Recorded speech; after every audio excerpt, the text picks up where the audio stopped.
এজন্য আল্লাহ পাক রব্বুল আলামিন আন্তর্জাতিক জীবন সম্পর্কে আল কুরআন আল্লাহ তাআলা রব্বুল আলামিন বলেন ওয়াতাসিমু বিহাবিলিল্লাহি জামিআন ওয়া লা তাফাররাকু।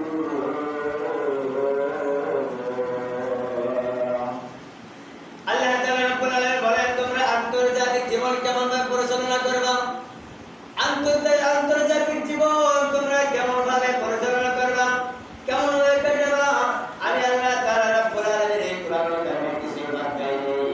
আমি আল্লাহ তাআলা রব্বুল আলামিন তামাম দুনিয়া যা কিছু হবে আমি এই কোরআনুল কারীমের মধ্যে বলে গেছি। এজন্য আল্লাহ বলেন ওয়াতাসিমু বিহাবলিল্লাহি জামিআন ওয়া লা তাফাররাকু। তোমরা একত্রিত হয়ে আল্লাহর রসুলকে আঁকড়ে ধরো এবং বিরত হয়ো না। আল্লাহ তাআলা রব্বুল আলামিন বলেন আমার দ্বীনকে, আমার ধর্মকে, আমার রাসূলের অনুসরণকে, আমার রাসূলের আদর্শকে তোমরা একে একে ধরতে পারো না। এজন্য সকলে মিলে তোমরা করো তাহলে সাথে পাবে না। সেজন্য আল্লাহ রব্বুল আলামিন বলেন তোমরা একত্রিত হয়ে আল্লাহর রসুলকে আঁকড়ে ধরো এবং বিরত হয়ো না, ভাগ পাবো না। এখন সমাজের মধ্যে একটা কাজ করতে গেলে একজন লোকে কিন্তু কাজটা করা যায় না, ৫-৭ লোক একত্রিত হয়ে কাজটা সমাপ্ত করা হয়।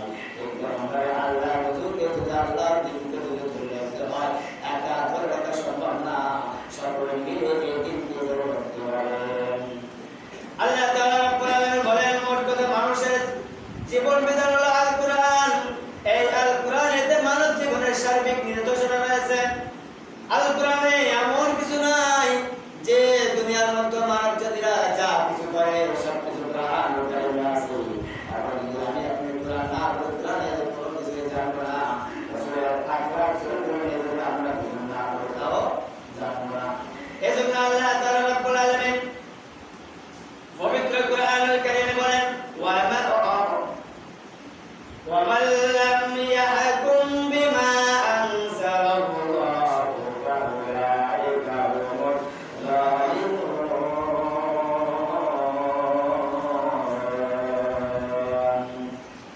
আমার ভাইরা খেয়াল করে আয়াতের ব্যাখ্যাটা শুনেন। আল্লাহ তাআলা রব্বুল আলামিন বলেন আল্লাহ যা কিছু অবতীর্ণ করেছেন, আল্লাহ যা কিছু সৃষ্টি করেছেন, আল্লাহ তাআলা রব্বুল আলামিন দুনিয়ার জমিনে যা কিছু পাঠাইছেন, আল্লাহ তাআলা রব্বুল আলামিন আমাদেরকে বানাইছে, কি বানাইলেন? আমাদের দুনিয়ায় পাঠাইছেন। এই কোরআনুল কারীম আল্লাহ তাআলা রব্বুল আলামিন রাসূলের মাধ্যমে দুনিয়ায় পাঠাইছে। এখন আমরা দুনিয়ার জমিনে সম্পদ আছে, আমাদের এই সম্পদ দিয়েছে কে? আল্লাহ। আমাদের এক একটা সময় এক একটা নির্ধারণ করে দিয়েছে, এই সময়টা দিয়েছে কে? আমরা দিনে ৩ বেলা খাই, কয় বেলা? ৩ বেলা। এখন যদি আমরা 2 বেলা খাই আমাদের পেট ভরবে? কতটা? 2 বেলা খেলে ভরবে? খিদে লাগবে। এখন আল্লাহ তাআলা রব্বুল আলামিনের আদর্শ, আল্লাহর নীতি, নিয়ম কানুন এটা যদি আমরা উল্টাই দিই তাহলে আল্লাহ শুনবে? আল্লাহ রব্বুল আলামিন কোরআনুল কারীমের ভিতরে বলেন আল্লাহ যা কিছু অবতীর্ণ করেছেন, যা কিছু দুনিয়ায় সৃষ্টি করেছেন, যা কিছু বানাইছেন, যা কিছু তোমাদেরকে আমি দিয়েছি, সেই অনুযায়ী যারা বিধান দেয় না, সেই অনুযায়ী কি দেয় না? বিধান দেয় না, তারা কি? ফাউলাইকা হুমুল যালিমুন। তারা কি? জালেম। তারা কি? কথা বলে না। তারা কি? জালেম। এখন দেখেন আল্লাহর বিধান, যে বিধানগুলো আছে এই বিধানের উল্টো বিধান দিতেছে না? এই বিধানের উল্টো বিধান যারা দিতেছে তারা কি? জালেম। তারা কি? জালেম। এটা আমার কথা না কোরআনের কথা? কার কথা? এইটা যদি নিয়ে একটু পরে বিরোধিতা করে, এটা আমাকে নিয়ে বিরোধিতা করা হলো না কোরআনকে নিয়ে বিরোধিতা করা হলো? কোরআনকে নিয়ে। আমি বলতেছি না, কোরআন বলতেছে। কোরআন বলতেছে ওয়ামান লাম ইয়াহকুম বিমা আনজালাল্লাহু ফাউলাইকা হুমুল যালিমুন। আল্লাহ যা কিছু অবতীর্ণ করেছেন, বারবার বলতেছে আয়াতটা, আল্লাহ যা কিছু অবতীর্ণ করেছেন, যা কিছু বানাইছেন, যা কিছু সৃষ্টি করেছেন, যা কিছু দুনিয়ায় পাঠাইছে, সেই অনুযায়ী যদি তুমি আমল না করো, সেই অনুযায়ী যদি তুমি বিধান না দাও, বিধান না মানো, সেই অনুযায়ী কি বিধান না দাও, বিধান না মানো, আল্লাহ বলতে ফাউলাই কামুল জালিম, ওরাই কি জালেম, ওরাই কি জালেম। এখানে মুখ ফিরানোর কোনো আছে, মুখ ফিরানোর কোনো আছে নেই।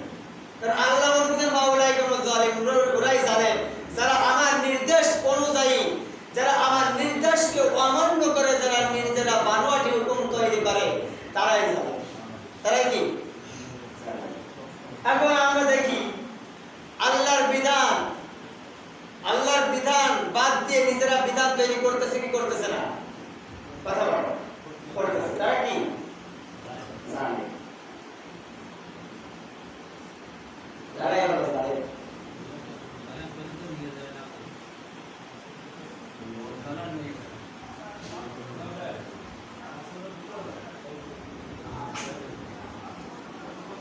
এরাই হলো জালেম।